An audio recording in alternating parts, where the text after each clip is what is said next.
If you're a contractor and you're feeling overwhelmed right now, it's probably because of a combination of these three reasons. One, they're doing way too much for clients, so you feel like you're all over the place. Two, there's a big labor shortage right now and you can't even fulfill on the promises that you've made for clients. And then three, supply chain, baby. We're all set up for a new kitchen and then the stuff doesn't come in and now we're having to double back. And crazy enough, all three of these problems you have way more control over than you think you do. It's not easy, but it's simple, and I'm gonna walk through the solutions to all three things in this video. Hey, this is Logan with Contractor Growth Network. Let's get into it right now. Labor shortage. I can't find the people to fulfill on the work, all right? And it comes down to a few different reasons, but let me give you a scenario of one of our clients, right? He does outdoor living spaces, and he, at the beginning of the year, sold all this work because business was booming. Well, what happened was the two subs that he actually had that was gonna fulfill on the work ended up ghosting and bailing on him. So now he's stuck with all this work that he has sold, pissed off clients because he's no longer able to produce the work. Now, the reason why these subs are now going out on their own, especially if this is your model, is one of two reasons. One, they're gonna be treated in their mind better by the homeowner than how you're treating them. And then two, and this is probably the more common one, money, right? They're gonna make more money with going direct to the source versus looking at you as, well, I'm doing the work anyway, they're just skimming off the top, so I might as well just go out and they're on their own. There's two actionable steps that I'm gonna give you to overcome this issue. The first one is treat them better, okay? So when we're talking about treating them better, what I mean is actually introducing them to the client, right? Because at the end of the day, they want to feel like they're making an impact as well. They're not just doing it to put money in your pocket. They want to feel like they're making a difference, just like you want to feel like you're making a difference. I personally have no issue saying we sub stuff out because it's truthful and homeowners are okay with that too. As long as you do a good job of setting stuff up front with the homeowner trust-wise, they're cool with you subbing stuff out. All right, so don't be afraid of that. The second thing on how to deal with this is be able to actually pay them more money than they would make with going direct to the homeowner. This is something that my dad used to do in his first company, where he would actually get subs to show up on a Sunday night, because in the industry he was in, they required that sometimes.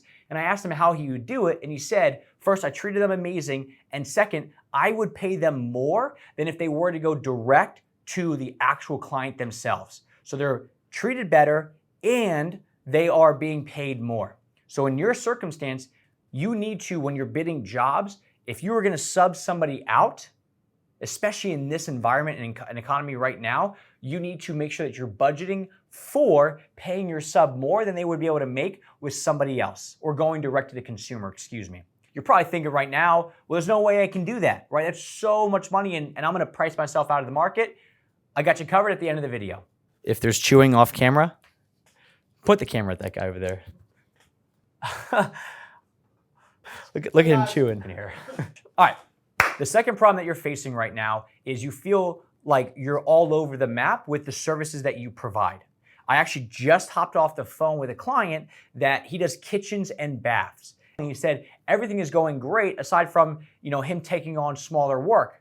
And I said, well, what do you mean smaller work? You do kitchens and baths. And he said, well, I'm still doing some, small floor replacement jobs, or somebody will call me up and ask me to remove a wall. So I'm doing those jobs as well.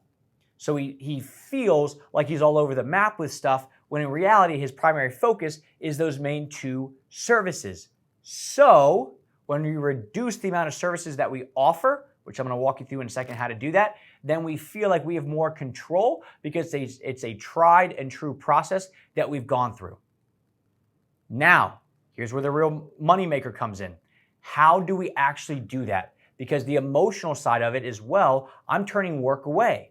And if we turn work away, one, that's money we're turning down, and two, what are we gonna do with our crew? Do we pay them for the day off that they have, which hurts our margins? Or do we tell them, look, I have no work for you, and risk them either going out on their own or going to somebody else that has more consistent work?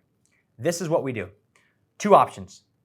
Option number one is going to be completely remove those smaller jobs and you're only doing what your core service focus is.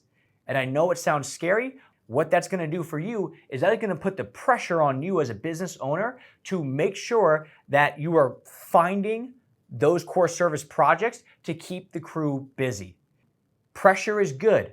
Pressure makes coffee, it makes diamonds, and it made your boy right here. Good pressure on yourself. I'm getting laughed at right now by the media team. If you're getting good pressure on yourself, where there's a will, there's a way, I can almost guarantee you, you will find that work. All right? It's gonna be more profitable and you're gonna put the pressure on yourself and everybody's gonna benefit from it. So the first thing, remove the smaller jobs. The second thing is find a way to leverage the smaller jobs into your core services.